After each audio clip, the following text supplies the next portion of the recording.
hai nhớ trong đấy ít trồng không gì này để nói chỉ cúi là xuống mùa họ cũng nhớ cho lúc sát tiếng cảm huyện Mai Sơn tỉnh Sơn La này xử lý ta kỳ nói chỉ của mỗi từ mùa nhưng mà ôn nụ nhớ dần ra Hà Nội như tàu sang ý rằng video lưu cho cú hạt cũng tăng mất tràn tải cho sau phố sau chiều nó sẽ từ mùa kia tàu mới tàu cho ra video hồi nó sẽ nhiều phần xả lo như nạn như thế nó chỉ cú có thẳng như thế số mình nào ha bây giờ lên từ xanh lên từ dây lên từ tê tôi tin sang là họ khu điện thoại là mong chơi để khu sáu tổng mình trả quên lo như này cũng mới từ mùa vừa giờ nhớ từ lúc giờ có lấy cái trang còn nói trang cái hát lo họ là sự lừa cho sử dụng cái trang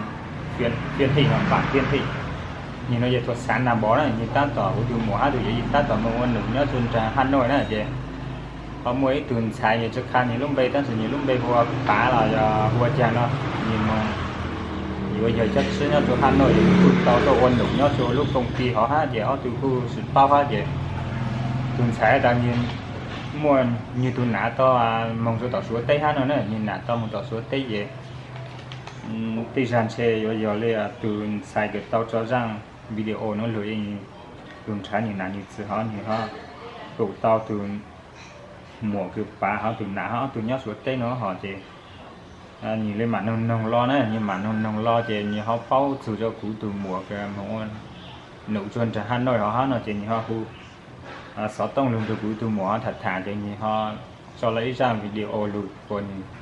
của cú từ mùa ba mua cho cú cho lụt cho sở yêu thương này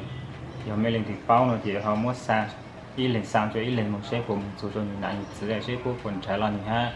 của mình trái lon cho các lụt cho tới chuyện nhá làm nó họ thì để nói chỉ cú gió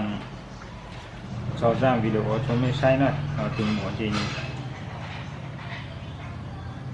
nhìn lúc bây giờ xe sành mùa nè xe sành mùa như thế vậy hoa như thế hoa trào sành mùa nè nhìn là hoa vang to thì có lên nhau trên đấy lúc rồi bảng kéo bó xả triển đông đấy giờ để nó cũng cho ra video cho mấy sai tại giờ lên kia xanh dê ha giờ xanh dê là giờ lên thì bao giờ nhìn lại như thế nó chỉ họ ban chia sẻ ra video nó cho cô mong dùng nhìn lại như thế anh họ mình trả lời nhìn lại như thế sẽ nhìn lại như thế chủ yếu mình chờ như thế là chờ nó cho cái kia này để nó cũng cho ra video cho mấy sáng để nó nè nhớ rồi để nó cố gắng xe sẽ mong muốn á cố nhớ đó sang nhớ là tết tua cố trao lại cho tôi mua đó số tết nào tao chỉ lúc xong là cố thiệt chỉ tao cố thiệt thiệt cố chỉ là nấu nọ cố sa sa thì cố thiệt cố chỉ là ấy cố thằng này bám giờ thì khá tao cố lúc xí phiền nó bám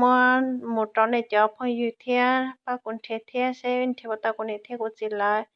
cố nhớ nhớ là tết nhớ tao lúc tết sẽ là lúc hiện chào lúc xã chị đông cũng nhớ cho lúc bà cái bọn nó sẽ nếp bộ bao thì tiệp bao này chị bác cũng treo lo cũng nhớ trong đó cũng yêu quan xây là cũng sẽ mong mùa cũng chỉ lúc bây giờ trâu nó cũng chỉ sẽ mong mùa cũng để lúc bây giờ vá nó sẽ mong thọ cũng chẳng mấy tụi tin lòng mà ở lúc bây giờ quá cũng tụi tin lòng mà ở lúc bây ý lúc bây hoạt thái ý lúc bây xong bỏ nó giờ hai tiền nên lên thì bao nó bác cũng chết thế cú chẳng mấy tụi nhẹ loa lúc bây giờ tông này giờ cú kia nhá tao tròn tại để đua là thia cú chẳng mấy tụi nhẹ loa thế từ cứ mày mày thế này anh nhá tròn tại để đua và cho chung nó cú thế cú tụi nhẹ loa bây giờ họ tàn cho cú giờ tụi nó để tiếp đỡ đỡ và sẽ tao sao tụi nó giờ nó để tiếp đỡ thia nó sẽ đỡ đỡ đỡ cú tụi nhẹ loa tụi cha cha tao sa sa tụi nó cha ở tụi đi tệ lúc họ mới kỳ thia chạy tệ tụi chạy tệ là trong đó lúc đuổi ạ tôi lúc sáu tông đã đàn đấy nó để tiếc sao họ liên liên đấy ạ cô tôi nhớ rồi tuần đấy hiện tại nên thì bao nó bao cũng chết theo bao cũng sao một trò cho hồi dụ ở trong nhớ đó sao nhắn la nhớ đó lúc tiền sinh la sẽ lại bỏ ba cũng chết theo sẽ bỏ cũng chết theo cũng chỉ lên chết cũ tôi sợ nói cô tôi sợ tông nó theo đại đua và nào nó sợ đua này hả cô thằng cũng nhớ cho số tệ cô thay à lo xử lý cái mấy cụ tăng nó giờ tí giờ ra video cái từ muộn xây sành mùa hả sang rồi cho cú từ mùa này sang rồi cho cú từ mùa hát từ mùa phá họ có từ con nụ nhớ cho trả Hà Nội này chỉ họ từ mỗi sang rồi cho cú từ cú các mỗi trang tại cho sao là YouTube nó là số Facebook nó là số là họ các mỗi chia sẻ bằng của từ mình là như thế cú sáng tan để lúc tỉnh Sơn La chỉ cú học cái lúc tỉnh thế ta số cú to một số cho qua lúc xã triển đông ha chỉ cú to tại cú nhớ từ tha chẳng từ hai lúc học từ hai bao qua từ số điện thoại ha nữa chỉ chút xanh xa nhà hạ cho biết cho mong Việt Nam đó nhớ là DJ Tuấn Đợt liên trọng máy sen là xuân đợt tỉnh Sơn La nó nhớ lên từ bao giờ chính này cái từ chính giờ trao sinh mua hát từ nãy giờ từ nãy giờ họ giờ vác kho nó họ nhóc chuông để luôn bản kiểu bỏ xã triển đông nó chỉ họ bán phụ điện thoại một chỗ từ họ từ họ từ chơi phơi của phụ giam video từ phụ mua cho để nói là sẽ họ từ của họ có một chế lo từ thường xài là sự sẽ ở từ thường xài của giống mua lùi lá sinh đó từ tháng nó họ vì do bố túi dạy lo chơi lưu hiểm nó này chơi lưu hiểm thì cứ sáng là chơi lưu hiểm tiền chơi bây giờ xong nó sẽ nhận gạo họ sẽ nhận gạo chơi bây giờ liền trọt làm một phút thầu cửa họ xây cậu chơi là cậu lo họ nó chỉ phong nhiêu nữa giờ lên từ tàu của khu giam video nó chỉ chỉ học bao nhiêu chia sẻ mà thì cũng một số quá trình này ha sẽ có của mong tỏ là sử dụng quá thường xài của mỗi lùi đang sử dụng quá tháng đó họ giờ nhìn từ mình thường xài họ từ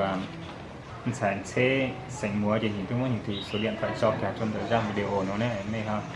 một tháng sự là thọ suất họ phát ban chia sẻ của một số chùa từ 9 giờ rau sành mùa ha từ 5 giờ là ván thọ nhau luôn